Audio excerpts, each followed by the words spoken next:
Selamat petang kepada Cikgu Kohilam. Saya Shu Juning. Saya ingin membentangkan tajuk zakat. Zakat merupakan ibadat yang telah disyariahkan sejak awal kedatangan Islam. Ibadat zakat telah melalui proses evolusi yang bermula daripada zaman Rasulullah hinggalah zaman Islam masa kini. Zakat ditinjau daripada segi bahasa. Kata zakat mempunyai beberapa erti, iaitu keberkahan, pertumbuhan dan perkembangan, kesucian dan kebaikan. Zakat adalah suatu kewajiban yang perlu dilaksanakan di bawah pengawasan kerajaan. Dengan demikian, pelaksanaan zakat sesungguhnya bergantung kepada dua faktor. Pertama, faktor luaran, iaitu kawalan kerajaan dan juga masyarakat Islam. Kedua, faktor dalaman, iaitu dorongan hati nurani setiap Muslim yang berpunca dari keimanan mereka terhadap agama Islam. Fungsi-fungsi zakat adalah dalam Islam, bidang sosial, bidang ekonomi dan secara psikologis. Fungsi-fungsi zakat dalam Islam yang utama adalah agar manusia lebih tinggi nilainya daripada harta sehingga ia menjadi tuannya, harta bukan menjadi budaknya. Zakat yang diharapkan oleh orang yang menunaikan zakat adalah pahala dari sisi Allah baik di dunia maupun di akhirat. Di samping itu, fungsi sosial zakat adalah sebagai berikut. Zakat berfungsi sebagai suatu saranan jaminan sosial dan peraturan masyarakat dalam memenuhi kebutuhan pokok individu, memberantas kemelaratan. Selain itu, zakat dilihat dari segi ekonomi adalah merangsang si pemilik harta kepada amal perbuatan untuk mengganti apa yang telah diambil dari mereka. Ini terutama jelas sekali pada zakat mata wang. Yang terakhir, fungsi-fungsi dalam psikologis akan demikian konflik psikososial berupa kesenjangan dan kecemburuan sosial dapat dicegah. Zakat tidak lain juga merupakan latihan bagi seorang Muslim untuk membelas kasihi orang-orang miskin dan menghulurkan tangan dan bantuan kepada mereka guna memenuhi kebutuhan mereka. Syarat-syarat zakat pertama ialah pemilik harta mestilah seseorang yang beragama Islam kerana zakat disyariahkan kepada orang Islam sahaja. Golongan bukan Islam tidak diminta untuk mengeluarkan zakat kerana zakat adalah ibadat untuk mendekatkan diri kepada Allah serta menzahirkan kepatuhan diri sebagai seorang hamba. Kedua adalah merdeka, iaitu bebas daripada cengkaman penghambaan.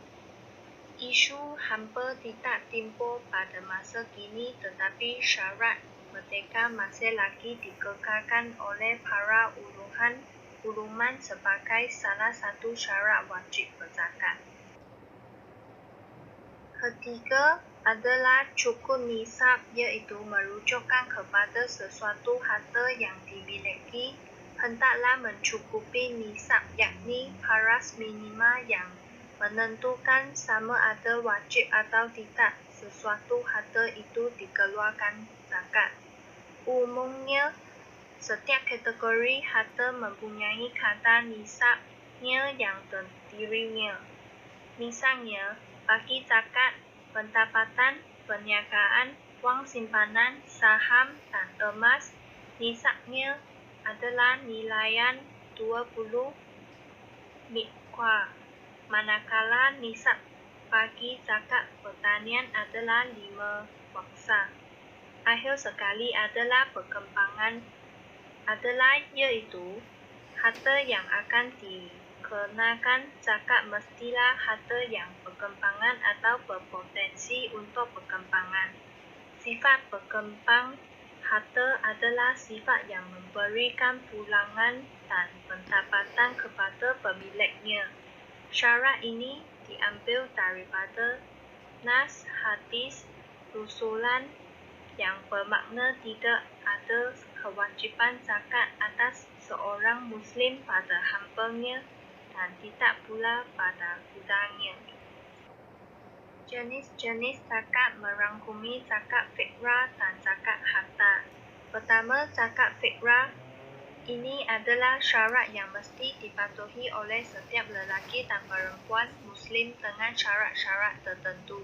Kedua, zakat harta. Zakat harta boleh dibayar pada bila-bila masa. Kadar zakat harta ialah 2.5% dari jumlah harta. Ia bermaksud segala harta benda kita, 2.5% dari harta kita itu adalah bukan hak kita tetapi hak golongan 8 asnaf yang layak menerima zakat daripada kita. Nama saya Lim Ting Yi, saya akan membentangkan logo zakat di negeri-negeri. Logo zakat Johor ada bintang dan anak bulan di tengah ialah tanda agama Islam.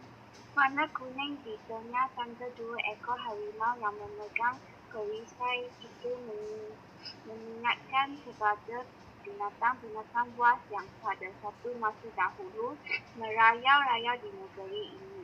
Bahagian yang berwarna biru pula maksudnya kerajaan negeri. Logo ini yang ada bintang adalah melambangkan syiar agama Islam. Warna hijau adalah melambangkan kesegaran dan keaslian. Warna biru adalah maksudnya kerajaan negeri Selangor. Warna kuning melambangkan keindahan dan kebersihan. Zakat bahang. Warna hijau adalah melambangkan kesegaran dan keaslian. Hitam dan putih ialah bendera negeri. Hitam adalah warna kebesaran bendahara. Putih adalah melambangkan raja. Warna kuning melambangkan keindahan dan kebersihan. Seterusnya, saya akan membentangkan refleksi. Zakat merupakan instrumen ekonomi yang dapat meningkatkan perekonomian suatu negara. Zakat merupakan kewajipan seorang Muslim sebelum dapat dilaksanakan dengan baik. Sistem zakat di Malaysia masing berada pada tingkatan sukarela. Hal ini terlibat ketika sebahagian masyarakat hanya membayar zakat fitrah sahaja. Selain itu, kesedaran untuk membayar zakat harta masih sangat kurang. Kesedaran ini dapat dipengaruhi oleh faktor luaran dan dalaman. Faktor dalaman yang berasal daripada diri sendiri, sedangkan faktor luaran berasal daripada institusi pembayaran zakat. Institusi zakat merupakan faktor yang paling penting untuk meningkatkan kesedaran masyarakat untuk membayar zakat. Kesimpulannya, inilah ajaran-ajaran Islam yang melambungkan antara keadilan dan kebajikan atau antara keadilan dan kasih sayang. Dengan adanya usaha pungutan zakat ini amat memudahkan atau diberi kebaikan bagi orang yang berupa dan tidak berupa. Zakat ialah antara penting dalam pembangunan sosial. Zakat banyak memberi faedah kepada golongan asnaf khususnya dan kepada semua lapisan masyarakat umumnya. Hal ini secara tidak langsung membuktikan kesempurnaan Islam sebagai cara hidup yang terbaik. Ini adalah rujukan yang digunakan. Sekian, terima kasih.